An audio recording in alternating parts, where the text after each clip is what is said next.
Hello everyone, Charles Watts here, the Arsenal correspondent at Goal, joining you on match day, Carabao Cup, I was going to say Carling Cup then. Carabao Cup action for Arsenal tonight at home to Leeds in the fourth round. Obviously the third game so far of this competition for Arsenal this season, having entered at the second round for the first time in about 25 years, beaten West Brom, beaten AFC Wimbledon. Now they have their first Premier League test of the competition. Should be a good game. I'll be heading up to the Emirates later, so keep an eye out for that. I'll try and do my usual stuff before the game, the live feed from the warm-ups, the team news, and if I get time afterwards, my player ratings. If not, I'll try and do a more in-depth video discussing the game tomorrow morning. I will talk about that game a little bit in today's video, but I wanted to start first of all on William Saliba, a player I think I get asked more about than most actual current Arsenal players. He's obviously on loan at the moment at Marseille, doing very, very well indeed. I've wrote a piece this morning that's gone live on Goal. I've put it out on my social media, so you can find it on Twitter and on Facebook if you want to have a look, talking about the Saliba situation. But I just wanted to run through it on here as well, because I know how many of you are asking me about it all the time, what could be going on with him in the summer and why Arsenal let him go. I mean, I can't give a definitive answer into why Arsenal let him go, because I'm just as confused as a lot of you about that. But clearly Mikel Arteta doesn't think he's ready yet, which is understandable, but and I can understand why people are frustrated by it. But I have to say, and I know not everyone's going to agree with this, but I do think his performances this season for Marseille are kind of proving Arsenal right in terms of sending him out. I'm not saying Arteta's right for not playing him and not having him involved, because it doesn't really make sense. You see the performances he's putting in for Marseille, and he's clearly good enough to be playing for Arsenal by now, or certainly being involved for Arsenal by now. I don't think that is up for debate, but I think it's pretty obvious that had he stayed, he would not have been playing regularly for Arsenal this season. He wouldn't have been ahead of Ben White. He wouldn't have been ahead of Gabriel. You know, whether you think he should be is another thing, but the fact is, I think it's pretty clear that Mikel Arteta doesn't, and obviously Arteta's the important person in this, because he's the person who's picking the team. And so had Saliba stayed, he would have just been waiting around to get some minutes in games like tonight. And I don't think you're going to be getting much as Saliba, a 20-year-old defender who's clearly very talented, getting the odd minutes against Wimbledon and then Leeds' his reserve team in the Carabao Cup. You're going to be getting far more out of playing week in, week out for a team like Marseille in France, and against teams like Paris Saint-Germain, who we saw on Sunday when Saliba was excellent, keeping out Messi, Mbappe, Neymar. You know, that tackle on Mbappe when he went through about 8 minutes to go looked like Mbappe was going to win the game for PSG, and Saliba came out of nowhere, won the ball cleanly with a really good tackle, and celebrated it like he'd scored a goal himself. And it was really good. I watched the game, and Saliba was really, really impressive. And there is no doubt that Saliba is going to be getting far more out of this season than he would have done if he'd have stayed at Arsenal. And again, I'm not saying that Arteta's right in terms of not playing him, because I think, from what we're seeing, certainly he looks like he could be good enough to play for Arsenal week in, week out now. But the fact is, as I said, Arteta's a man who makes the decisions, and at the moment it's pretty obvious that he wouldn't be playing Saliba week in, week out. He went out and spent 50 million on Ben White in the summer when he already had Saliba. I mean, that just tells its own story. So, I think it's good for Saliba now being out there playing in a team. And Marseille are doing very well. They're on huge amounts of pressure, Marseille. Massive club, obviously. Really demanding fan base. Playing in Europe as well, in the Europa League. It's great for Saliba's development. I think the key thing is going to be what happens next summer, because he's got 2 years left on his contract when he gets to the end of the season, and he's not played a single game for Arsenal yet. So he is going to take a hell of a lot of convincing. You would think that he is still a big key part of Arsenal's plans. Now, Arsenal would continue to insist that he is. Everyone you speak to, it's always the same, and it was the same last season, that he is very much still viewed as part of the future. They point to the fact that there was no buy clause included in the deal with Marseille, unlike a lot of the other players who went out on loan, like Guendouzi to Marseille, Torreira, Fiorentina, Mavropanos to Stuttgart. They've all got options to buy included in those loans, but Arsenal didn't include one of those in the Saliba one because they still see him as part of the future. But the fact is, he'll have 2 years left on his contract in the summer, and he really needs to sign a new contract, you would think, for Arsenal to, I don't know if to say keep him, but you would think if you're not going to sign a new contract, you've only got 2 years left on his deal, then suddenly this is a point where your value is going to plummet, isn't it? And so it's going to be a difficult situation for Arsenal. They have to really convince Saliba and his agent that he's still part of the future. We've seen Saliba question publicly some of Arteta's management towards him and why he felt he wasn't given a chance. So I think there's bridges that need to be mended there as well. But, if that can be done, if he can be convinced to sign a new contract, then you would think he can come back at the end of this season, having played this full season for Marseille, hopefully continue at the form he's shown so far, because his stats are very, very impressive so far this season, and come back and be a major player for Arsenal next season. Now, whether he's going to start week in, week out next season, I highly doubt it. But then I think if you got 4 centre-backs, and 3 of them are White, Gabriel and Saliba, then you're in a very strong position defensively, I would say. And then you've either got Holding, Mari, or even Daniel Ballard, someone like that, who could come back on loan as your 4th choice centre-back. It's difficult for Arsenal at the moment, but you would hope that they would have European football next season, so there'll be plenty more games to offer these players next season.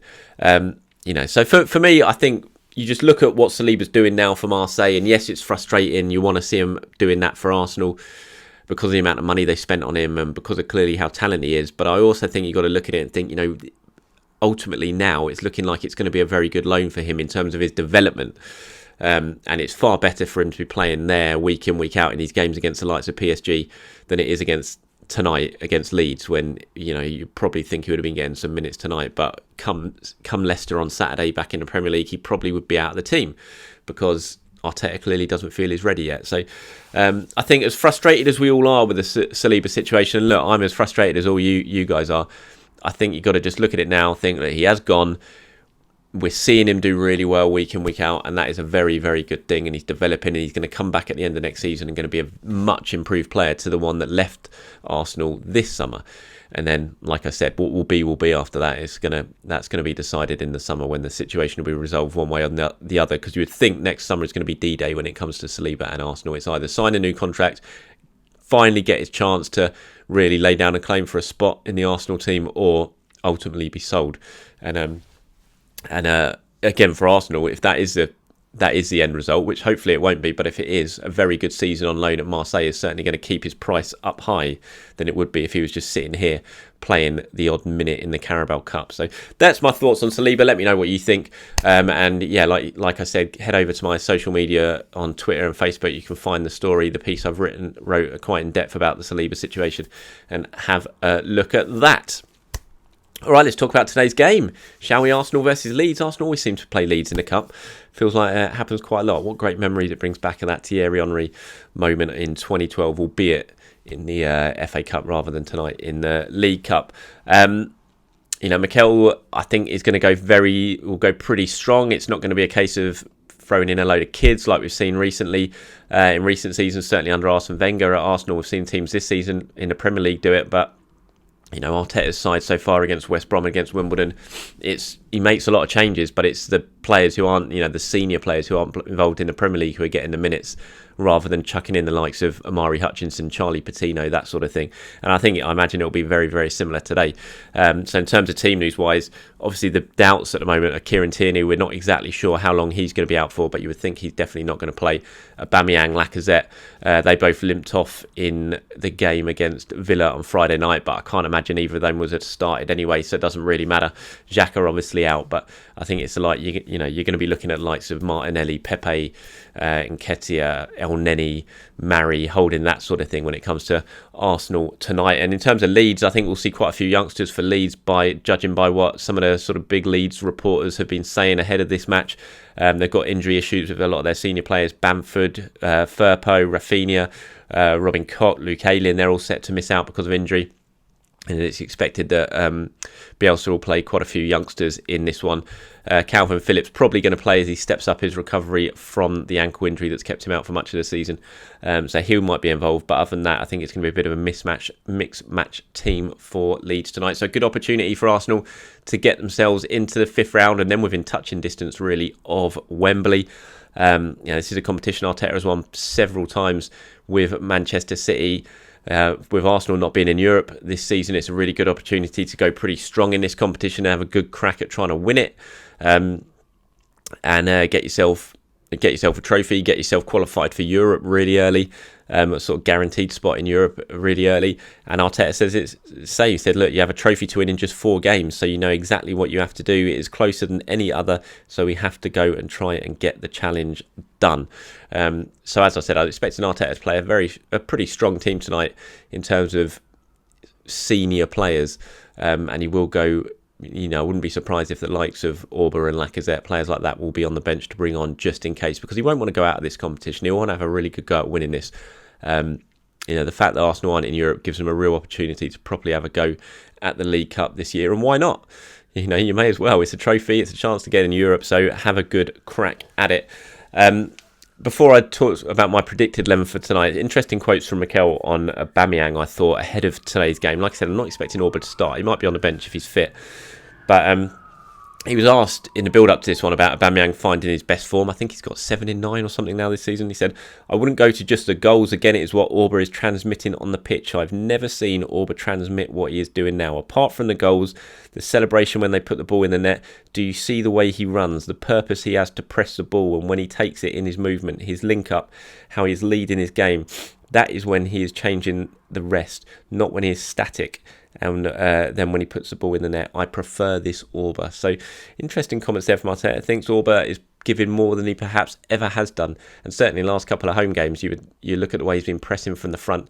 And especially against Villa, I thought he was very, very good with that pressing. Really did lead from the line. And hopefully long may that continue. But like I said, I'm not sure we'll see Auba tonight. I've got a feeling he'll be on the bench at best, and we'll have Eddie Nketiah leading the line just as he did against Wimbledon in the last round. So in terms of my predicted 11, like I said, wholesale changes. I think here I've got 11 changes from the team that beat Aston Villa. So no one really sticking around. I'm going to go obviously Bernd Leno.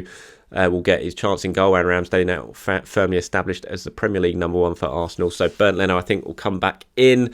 I'm going to go with a back 4 of Cedric at right back, Rob Holding and Pablo Mari as the 2 centre-backs. And I'm going to go Sead Kolasinac at left back. I would have gone Nuno Tavares, but the fact that Tierney's injured and we're not sure how long he's out for, but you'd have to think he's a doubt for the game against Leicester on Saturday. And so Tavares, you would think, will definitely play against Leicester if Tierney doesn't make it. So I think you might protect Tavares today and ensure he doesn't get an injury. So Kolasinac will probably come in at left back. And go midfield pairing of Mohamed Elneny and Ainsley Maitland-Niles. And then a front 4, Nicolas Pepe on the right. I think Odegaard might get a go at number 10, given he didn't start at the weekend. Martinelli on the left and Eddie Nketiah leading the line. So that's Leno, Cedric, Holding, Mari, Kolasinac, Elneny, Maitland-Niles, Pepe, Odegaard, Martinelli and Nketiah. That is my Arsenal predicted 11 for tonight's game against Leeds. As always, that's just what I think Mikel is going to do. It's not based on any information I have. It's not the team that I want to see. It's just me attempting to predict what goes on in Mikel Arteta's mind. All right, like I said, I will be at the game tonight, so keep an eye out for all the usual stuff from me, providing I get the time. And I will do my best to do a ratings video after the game, but if not, I will do a more in-depth look at things tomorrow. Thanks for watching, everyone. Appreciate your time as always. Have a good day. I'll see you soon.